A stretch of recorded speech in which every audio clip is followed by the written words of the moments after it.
Assalamualaikum warahmatullahi wabarakatuh. Bagaimana kabar kita hari ini? Semoga kebaikan, kesehatan, serta kemudahan senantiasa menyertai kita, orang-orang terdekat kita, dan orang-orang yang kita sayangi.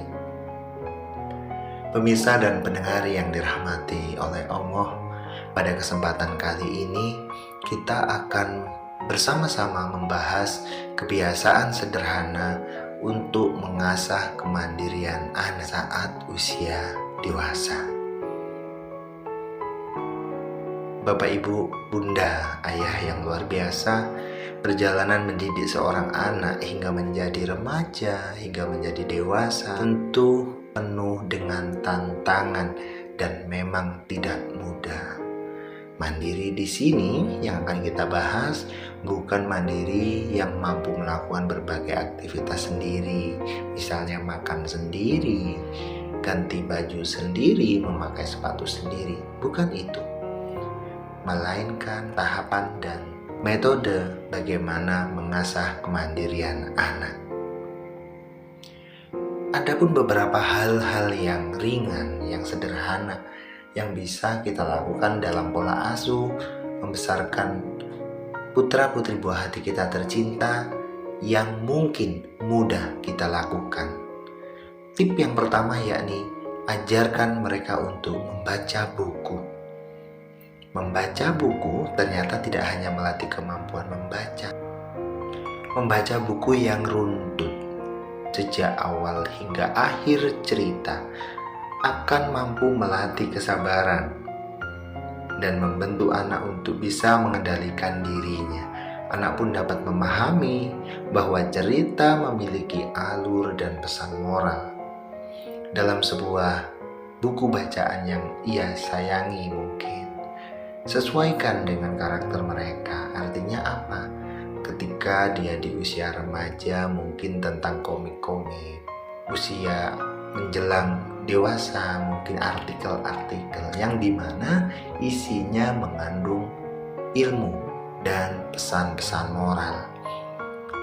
Kebiasaan membaca ini akan memicu kecerdasan anak untuk menjadi pribadi yang sabar, karena berlatih membaca dari awal hingga akhir buku itu tidak semua orang mau. Ketika putra-putri kita mampu menyelesaikan bacaan atau mungkin novel yang ia sayangi itu hingga akhir, bisa kita tengok kesabaran, kemauan, dan tekad dia untuk belajar pastinya tinggi. Adapun tip yang kedua yakni kesempatan membuat pilihan. Melatih anak membuat pilihan bisa kita mulai sejak dini, sejak usia anak. Sesederhana mungkin untuk memilih pakaian, mana yang akan dikenakan untuk pergi atau tujuan ke acara apa. Jika pilihannya tidak mungkin dituruti, jelaskan alasannya, atau beri pilihan terbatas dengan sebuah alasan. Kan biasa nih, apalagi anak remaja kita misalnya cowok nih, anak kita ajak ke acara kekondangan, misalnya acara-acara hajatan penting atau mungkin sanak famili ada acara mungkin, biasanya anak remaja cowok terutama akan cenderung mengenakan kaos santai lah, nanti dikasih jaket, pakai celana jeans dan lain-lain dengan sepatu. Karena apa? Fashion dia di usia itu. Jangan dipatahkan dan jangan disalahkan. Beri pilihan untuk dia bisa berpendapat dan dia tahu makna dari arti kenapa harus menggunakan pakaian seperti ini. Adapun tip yang ketiga yakni memiliki jadwal belajar. Nah, ketika dalam usia anak nih, misal mulai dari usia SD, bisa dibiasakan memiliki jadwal belajar yang rutin, yang teratur, disiplin dan terencana akan menjadi strategi untuk mencapai tujuan anak. Kenapa seperti itu? Dengan pola kebiasaan budaya yang sudah dilakukan beberapa waktu, beberapa lamanya akan membentuk kepribadian anak pula, yang dimana segala sesuatu itu harus terencana, harus terplanning, harus terkonsep. berlahan tapi pasti akan menjadikan kepribadian putra putri buah hati kita menjadi pribadi yang baik. Adapun tip yang keempat, yakni bermain dan berolahraga. Jangan sangka kegiatan sepele ini dan sederhana ini bisa memotivasi untuk bangkit pada diri anak. Kegiatan yang disukai anak tentunya bermain dan berolahraga. Artinya, keberhasilan merangkai sesuatu permainan, misalnya menyelesaikan puzzle, mencapaikan skor tertinggi saat gunakan game mungkin, atau mencetak gol saat bermain bola. Hal-hal yang sederhana ini akan dimaknai oleh dirinya bahwasanya apa? Oh, begini ya prosesnya untuk meraih sebuah keberhasilan. Oh, begini ya caranya untuk meraih kesuksesan. Dengan bermain dan berolahraga ini mampu menjadikan kepribadian putra-putri buah hati kita menjadi matang. Tentunya dengan arahan dan pendampingan yang baik pula oleh kedua orang tua. Adapun tip yang kelima, yakni membiasakan suatu hal yang baik, mengambil sesuatu, memakai sesuatu, dan mengembalikan kembali sesuatu itu dengan tertib. Kenapa seperti itu? Dengan cara-cara seperti ini akan dipakai latihan mengendalikan diri dan tanggung jawab seorang anak. Selain itu, contohnya mungkin membersihkan dan menjaga area lingkungan rumah agar tetap bersih dan rapi. Meski hal ini mungkin bersifat sepele Bapak Ibu, namun masih banyak loh orang dewasa yang masih melakukan hal-hal ini secara berantakan. Hal yang sederhana ini tidak dimaknai mungkin, padahal kalau kita maknai dengan membiasakan pola tertib disiplin, mereka akan terlatih menjadi pribadi yang bertanggung jawab pula. Ketika mengambil alat di sini, setelah menggunakan alat, dia akan mengembalikan alat itu kepada tempatnya. Sepele bukan? Namun maknanya luar biasa. Adapun tip yang keenam, yakni pola asuh yang apresiatif. Hal ini akan menumbuhkan daya diri anak. Karena apa?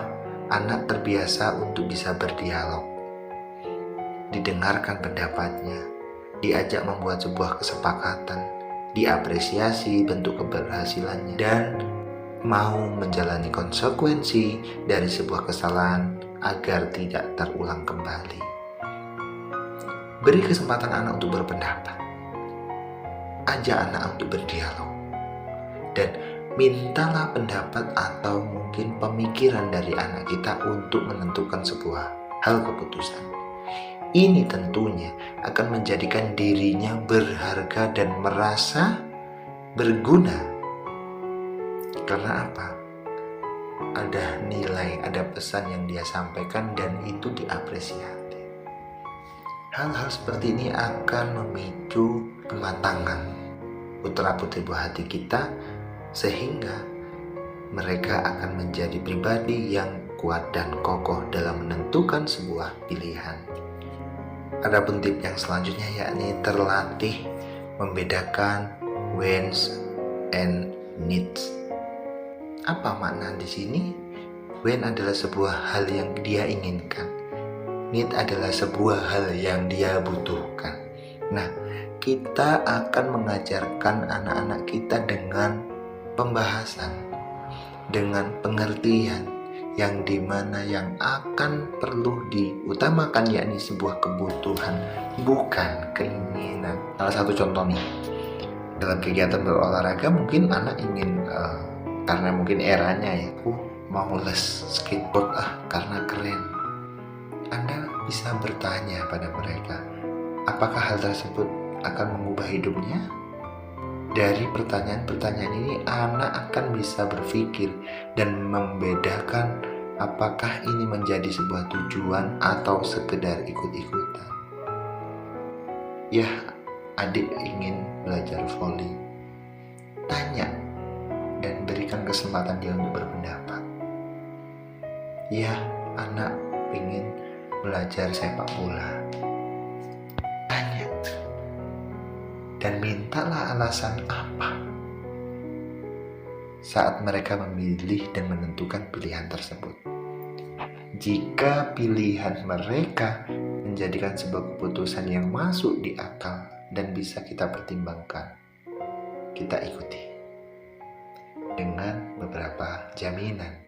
Berlatih, berolahraga, harus tetap hati-hati, harus tetap menjaga keselamatan, harus bisa mencapai titik puncak keberhasilan. Namun, kalah dan menang dalam sebuah pertandingan itu adalah hal yang sudah biasa. Pahamkan dulu, berikan kejelasan dulu dan pernyataan dulu, agar apa? Mereka nggak asal-asalan, mereka nggak hanya memilih dan ikut-ikutan dalam sebuah komunitas. Adapun tip yang terakhir, yakni tahu batas dan tahu saat dimana mereka merasa cukup. Nah, di masa yang serba bisa, serba instan, serba teknologi, serba kecanggihan zaman, banyak hal-hal yang bisa terlahir, baik dalam hal apapun, misalnya hal makan, berbelanja, melakukan kesenangan, hal-hal yang bisa kita lakukan dengan melatihkan pada putra-putri buah hati kita ini untuk tahu batasan cukup adalah pola kontrol pada diri dan kepribadian putra-putri buah hati kita. Ketika dirasa sudah melampaui batas, pahamkan pada mereka bahwasanya hal-hal yang melampaui batas dan berlebihan itu tidak baik. Ingatkan untuk bisa terbiasa dan memiliki takaran cukup dengan ungkapan bersyukur. Nah, sudah. Menurut ayah sudah cukup. Menurut mama sudah cukup. Nah. Kamu hebat. Kamu bisa di tahapan seperti ini, kamu hebat. Kamu luar biasa.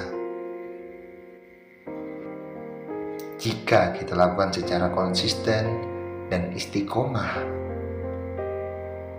saya yakin akan menjadikan sebuah kebiasaan, sebuah hal yang terbangun dan terbentuk baik pada mental putra-putri buah hati kita tercinta tentunya. Mungkin ini yang bisa Bang Rakil ulas dan Bang Rakil sampaikan. Bila mana ada kurang dan lebihnya dalam menyampaikan, kami mohon maaf yang sebesar-besarnya. Bang Rakil pamit undur diri. Wabillahi taufiq wal hidayah. Wabillahi wal inayah. Wassalamualaikum warahmatullahi wabarakatuh.